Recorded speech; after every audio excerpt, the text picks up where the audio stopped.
Tiga ekor siluman rubah berlatih untuk menjadi dewa.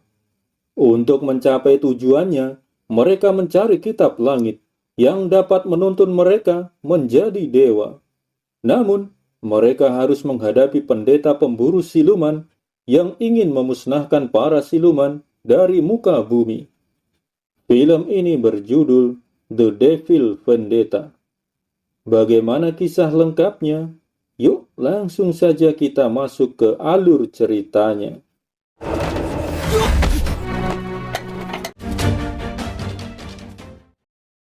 Film diawali dengan memperlihatkan sebuah keramaian di kota. Ada pertunjukan sulap di sana, dan Seng memberi uang yang banyak kepada para pemain sulap. Dia kemudian menari bersama salah satu pemain sulap yang bernama Mei Er. Dan Seng kemudian diajak masuk dalam tenda. Para penonton pun bersorak. Setelah sampai di dalam tenda, tiba-tiba Dan Seng diikat oleh mereka. Orang-orang yang melakukan pertunjukan sulap ini ternyata adalah siluman rubah, dan mereka sengaja memancing Dan Seng. Cuer kemudian menanyakan di mana kitab langit berada, tapi Dan Seng tak tahu. Cuer kemudian memukuli Dan Seng. Tiba-tiba, dari dalam tubuh Dan Seng muncul kekuatan yang luar biasa, dan membuat mereka semua terlempar. Tapi setelah itu, Dan Seng pun pingsan. Di tempat lain, ayah Dan Seng menyewa seorang pendeta pemburu siluman untuk menangkap siluman jahat. Mereka kemudian pergi ke tempat Dan Seng berada. Sampai di sana, Master Luo pun langsung menyerang Cuer dan Mailan. Mailan pun bertarung dengan Master Luo. Karena merasa terdesak, Mailan menyuruh Cuer dan Mai Er pergi. Melihatnya, Master Luo pun menyerang dengan kekuatan penuh. Namun, Mailan dan yang lainnya berhasil lolos. Dalam pertarungan ini, ayah Dan Seng tewas. Tak lama kemudian, Dan Seng sadar dari pingsannya. Dia sangat marah dan bersedih melihat ayahnya tewas. Beberapa hari kemudian, Dan Seng melakukan upacara kematian untuk ayahnya. Dia juga membakar buku-buku peninggalan ayahnya. Tak lama kemudian, Master Luo datang. Dia meminta agar Dan Seng melunasi biaya untuk menangkap siluman. Mendengarnya, Dan Seng marah karena dia masih berduka, tapi Master Luo malah menagihnya. Master Luo melihat buku milik Dan Seng, namun dia membuangnya. Dan Seng kemudian meminta agar Master Luo membantunya balas dendam pada siluman rubah. Sebagai imbalan, Dan Seng akan memberi emas yang banyak. Di markas siluman rubah, Cuer sangat marah karena kakinya terluka dan tak mendapat kitab langit. Mailan meminta agar Cuer tak membunuh manusia lagi, karena mereka mencari kitab langit untuk meminjamnya agar dapat berlatih untuk menjadi dewa. Keesokan harinya, Dan Seng dan Master Luo mulai mencari siluman rubah. Saat itu, Mailan dan Mai Er sedang mandi di sungai. Merasakan ada bahaya, Mailan meminta agar Mai Er segera pergi. Master Luo pun merasakan keberadaan mereka. Mailan pun memancing Master Luo agar mengejarnya. Master Luo pun mengejar Mailan sampai di gua markas mereka. Di sana, Master Luo pun bertarung dengan Cuer dan Mailan. Namun, Cuer dan Mailan tak sanggup menghadapi Master Luo. Mereka berdua pun tertangkap. Di tempat lain, Mai Er bertemu dengan Dan Seng. Awalnya, Dan Seng mengira kalau Mai Er adalah manusia biasa.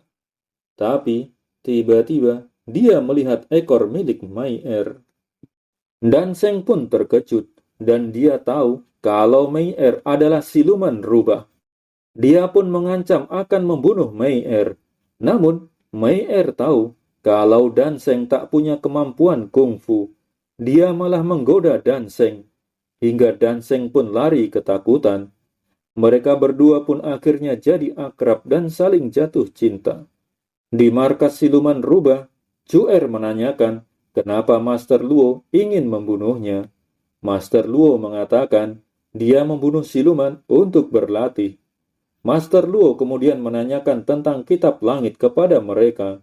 Karena tak mau menjawab, Master Luo memukuli Chuer. Melihatnya, Mailan pun kasihan dan dia memberitahu tentang kitab langit. Mailan kemudian mengajak Master Luo ke sebuah artefak kuno. Mailan kemudian menjelaskan, dalam artefak tersebut tertulis, jika dapat mempelajari kitab langit, maka siluman dan manusia dapat menjadi dewa. Setelah itu, Master Luo pun minum arak sampai tertidur. Melihat Master Luo tertidur, Mailan dan Chuer pun melarikan diri.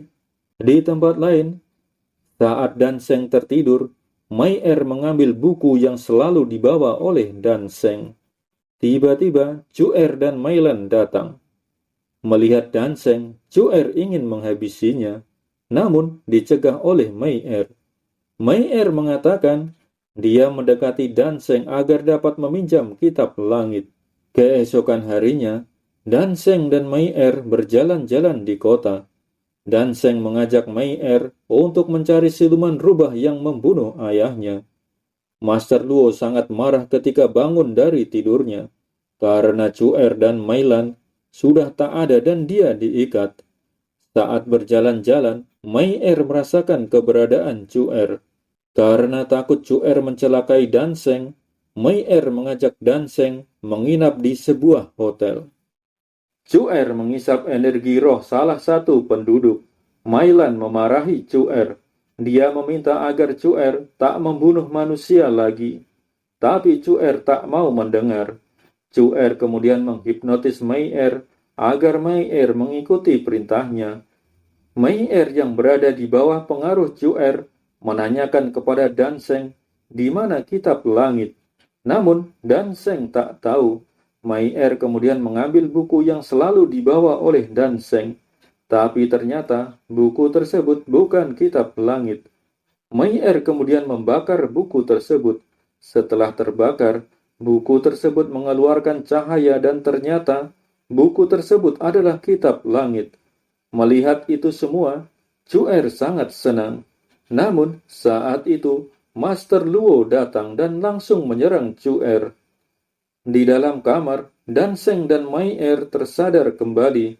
Danseng melihat Mai sedang memegang buku miliknya. Danseng sangat marah dan menuduh Mai selama ini mendekatinya hanya untuk mendapatkan kitab langit. Mai mengatakan ia tak seperti itu. Ia tulus mendekatinya, namun Danseng tak percaya. Di luar, Master Luo dan Chuer masih bertarung.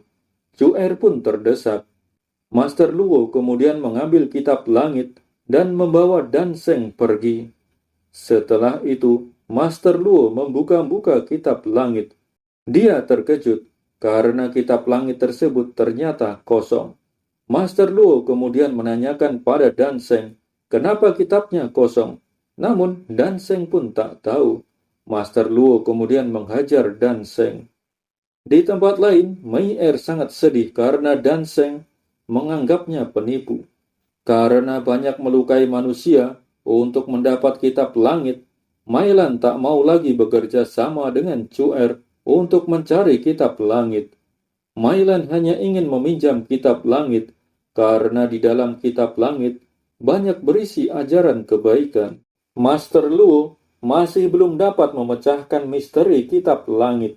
Dia mengatakan pada Danseng kalau dulu dia tak sengaja membunuh anak dan istrinya, dan ayah Danseng pun tewas ternyata terkena kekuatan sihir milik Master Luo saat Master Luo mengeluarkan kekuatan penuhnya untuk menyerang siluman rubah. Mendengarnya, Danseng sangat marah. Dia pun menyerang Master Luo, tapi karena dia tak punya kemampuan apa-apa, dia pun terlempar dihajar Master Luo. Saat itu, datang Mailan dan Mai menyelamatkan Danseng. Tapi, Danseng masih marah pada Mai karena dia menganggap Mei Er hanya memanfaatkannya saja. Mei Lan bertarung dengan Master Luo. Dan Seng pun menyerang Master Luo. Master Luo menghajar Dan Seng hingga babak belur. Saat itu, tiba-tiba, kitab langit mengeluarkan cahaya. Melihat cahaya tersebut, Master Luo pun mengejarnya. Dia kemudian menyerap cahaya tersebut masuk ke tubuhnya. Setelah itu, dia berubah jadi dewa iblis. Dia kemudian menangkap dan memaksa Chu'er untuk membunuh Mei Lan dan yang lainnya. Chu'er kemudian menyerang Mei Lan dan Mei Er. Chu'er pun ingin menghabisi Dan Seng. Namun, serangannya dihalangi oleh Mei Er. Mei Er pun terluka parah dan dia pun tewas. Dan Seng pun sangat bersedih. Master Luo pun menangkap Dan Seng dan menghajarnya. Tiba-tiba, artefak di gua markas siluman rubah bercahaya dan muncul seorang kakek-kakek. Kakek-kakek tersebut kemudian memberi kekuatan pada Dan Seng. Seketika, Dan Seng mempunyai kekuatan sihir dan kungfu yang hebat. Chu'er menyerang Dan Seng, tapi dengan mudah dia dikalahkan. Ternyata, Dan Seng sebenarnya adalah dewa pewaris kitab langit. Kakek tersebut hanya membangkitkan kekuatannya saja. Dan Seng kemudian menghilangkan kekuatan sihir Chu'er, sehingga Chu'er kembali menjadi rubah. Dan Seng kemudian bertarung dengan Master Luo. Master Luo pun tak berdaya. Dan Seng kemudian mengambil sihir jahat yang ada di tubuh Master Luo. Master Luo pun jadi insaf. Di akhir cerita, Dan Seng dan sang kakek berkelana bersama. Dan cerita pun selesai. Terima kasih telah menyaksikan video ini. Sampai jumpa kembali.